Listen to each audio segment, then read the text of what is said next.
Hi, this is Suhail और आप देख रहे हैं लर्न सेफ्टी विद शो। आज की इस वीडियो में हम बात करने वाले हैं कन्फाइंड स्पेस हजार्ड्स और उसके प्रिकॉशंस के बारे में। तो चलिए शुरू करते हैं। सबसे पहले हम बात करेंगे what is confined space. Confined space क्या है? कन्फाइंड स्पेस एक इनक्लोज्ड एरिया होता है जिसमें एंट्री और एग्जिट का एक्सेस लिमिटेड होता है, यानी कि आने जाने का जो रास्ता होता है वो लिमिटेड होता है, जो कि कंटिन्यूअस ह्यूमन ऑक्यूपेंसी के लिए डिजाइन नहीं किया गया होता है, यानी कि पर्सन को काम करने के लिए डिजाइन नहीं किया गया होता है, जिसमें हजार्डियस सब्सटेंस की मौजूदगी हो सकती है, जैसे कि flammable and toxic gases, oxygen deficiency, hot atmosphere. अब हम जानेंगे कुछ कन्फाइंड स्पेस के एग्जाम्पल के बारे में, जैसे कि tanks, manholes, sewers, trains, tunnels, ducts, pits, vessels. अगर हम ओसा की माने तो कोई भी एक्सकेवेशन मोर देन 4 फीट यानी कि 1.2 मीटर से ज्यादा डीप है तो वो कन्फाइंड स्पेस में कंसीडर होता है। अब हम बात करने वाले हैं कन्फाइंड स्पेस हजार्ड्स के बारे में। फर्स्ट, एटमॉस्फेरिक हजार्ड, जैसे कि ऑक्सीजन डिफिशियंसी और इनरिचमेंट। अगर कन्फाइंड स्पेस में ऑक्सीजन लेवल 19.5 से कम है या फिर 23.5 से ज्यादा है तो सफिकेशंस या फायर हो सकता है। Next, present of toxic gases,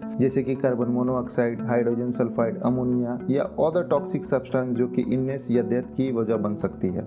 next, flammable atmosphere. Flammable gases या वेपर को एक्यूमुलेट होने से यानी कि इकट्ठा होने से इग्नाइट होने के चांसेस हो सकते हैं, जिससे कि फायर एंड एक्सप्लोजन हो सकता है। Next, extreme temperature. Confined space में एक्सट्रीम टेम्परेचर होने से हॉट इन्वायरमेंट में heat stress and cold environment में हाइपोथर्मिया हो सकता है। नेक्स्ट, पुअर इल्यूमिनेशन, यानी कि कन्फाइंड स्पेस में प्रॉपर लाइटिंग ना होने की वजह से जो भी असाइन वर्क है, जैसे कि cleaning, inspections, repair job, maintenance activity, उसमें डिफिकल्टीज आ सकती है। Next, poor ventilations. Confined space में प्रॉपर वेंटिलेशन ना होने की वजह से ऑक्सीजन की कमी हो सकती है, जिससे सफिकेशंस हो सकता है, या फिर कोई भी आप ऐसा एक्टिविटी कर रहे हैं जिसमें फ्यूम, डस्ट प्रोड्यूस हो, उससे काम करने वाले आदमी को डिफिकल्टी आ सकती है। नेक्स्ट, फिजिकल हजार्ड, जैसे कि फॉलिंग ऑब्जेक्ट। फॉलिंग ऑब्जेक्ट से अंदर काम करने वाले एम्प्लॉय को चोट आ सकती है। Next, sharp object and edges. Confined space में एंट्री करने के दौरान या फिर इनसाइड ऑफ कन्फाइंड स्पेस कोई भी शार्प ऑब्जेक्ट या फिर एजेस की वजह से कट इंजरी होने की संभावना हो सकते हैं।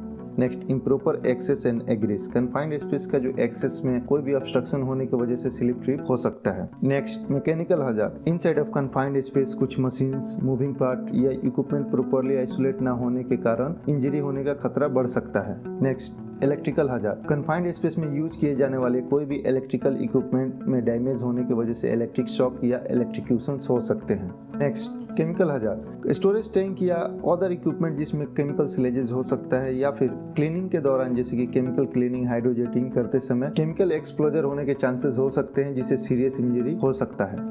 Next, biological hazard. Confined space जैसे कि सेवर्स, मेनहोल्स, अंडरग्राउंड वॉल्स में बैक्टीरिया, फंगी, वायरस, जिसे इन्फेक्शंस, रेस्पिरेटरी इशू होने का खतरा होता है। अब हम बात करने वाले हैं कन्फाइंड स्पेस प्रिकॉशंस के बारे में, तो चलिए जानते हैं। First, confined space entry training, यानी कि कन्फाइंड स्पेस में काम करने वाले जितने भी एम्प्लॉयज हैं उनको एंट्री ट्रेनिंग होना चाहिए। Next, valid work permit with attachment. Ensure करें कि कन्फाइंड स्पेस में काम करने से पहले आपके पास में वैलिड एंट्री परमिट होना चाहिए, और उसके साथ में जो भी सपोर्टिव अटैचमेंट है, जैसे कि जेएसए और risk assessment, rescue plan, ventilation plan, blind list, LOTO यानी लॉग आउट, टेक आउट या अदर्स जो भी एज पर रिक्वायरमेंट आपको सपोर्टिव डॉक्यूमेंट है वो होना चाहिए, जिससे इंश्योर करने में आसानी होती है कि जो इक्विपमेंट यानी कन्फाइंड स्पेस है वो रेडी टू वर्क है। Next, energy isolation. Confined space में जितने भी एनर्जी सोर्सेस हैं, यानी कि जो भी इक्विपमेंट में आप काम कर रहे हैं उसका जो भी एनर्जी सोर्सेस वो प्रॉपर्ली आइसोलेट होना चाहिए। Next, gas test should be done by authorised gas tester, यानी कि ऑथराइज्ड गैस टेस्टर के द्वारा ही गैस टेस्ट करना चाहिए, और मेक श्योर करें कि गैस टेस्ट के दौरान जो भी वेंटिलेशन है वो बंद होना चाहिए। Next, authorised hole watcher with entry exit lock sheet, यानी जो भी होल वॉचर है वो ऑथराइज और ट्रेन होना चाहिए, उसके पास में एंट्री एग्जिट लॉक सीट होना चाहिए। Next, regular communication with entrance, जो भी अंदर काम करने वाले एम्प्लॉय हैं उनके साथ में रेगुलर कम्युनिकेशन होना चाहिए। Next, proper ventilation as per ventilation plan. Confined space में प्रॉपर वेंटिलेशन होना चाहिए, जो कि वेंटिलेशन प्लान के हिसाब से होना चाहिए। वेंटिलेशन प्लान में मेंशन होता है कि कितने वेंटिलेशन रिक्वायर्ड है और उसको कहाँ कहाँ पे इंस्टॉल करना है। नेक्स्ट, प्रॉपर इल्यूमिनेशन, यानी कन्फाइंड स्पेस में पर्याप्त रोशनी होनी चाहिए, और जो भी इल्यूमिनेशन के लिए हम लाइट यूज कर रहे हैं वो मेक श्योर करें कि 24 वोल्ट से ज्यादा ना हो। Emergency rescue plan. Rescue plan के बारे में जो भी एम्प्लॉय एम्प्लॉयज जो अंदर काम करने वाले हैं उनको पता होना चाहिए, जिसमें ये मेंशन रहता है कि कितने मैन पावर अंदर काम कर सकते हैं और in case of any emergency कैसे उसको रेस्क्यू करना है। इमरजेंसी रेस्क्यू इक्विपमेंट जो कि इमरजेंसी के दौरान इस्तेमाल किया जाता है, जिसमें harness, SCBA, first aid kit होते हैं। Next, wear appropriate PPE as per job requirement. Job requirement के हिसाब से हमको पीपीई इस्तेमाल करना चाहिए। अगर आप केमिकल इन्वायरमेंट में काम कर रहे हैं या हॉट इन्वायरमेंट में काम कर रहे हैं या ऐसे इन्वायरमेंट में काम कर रहे हैं जहाँ पे हजार्डियस सब्सटेंस हो सकते हैं, उसके अकॉर्डिंग पीपीई पहनना चाहिए। आज के लिए इतना ही, मिलते हैं एक नए वीडियो में एक नए टॉपिक के साथ। तब तक के लिए चैनल को लाइक, सब्सक्राइब, शेयर करना ना भूलें।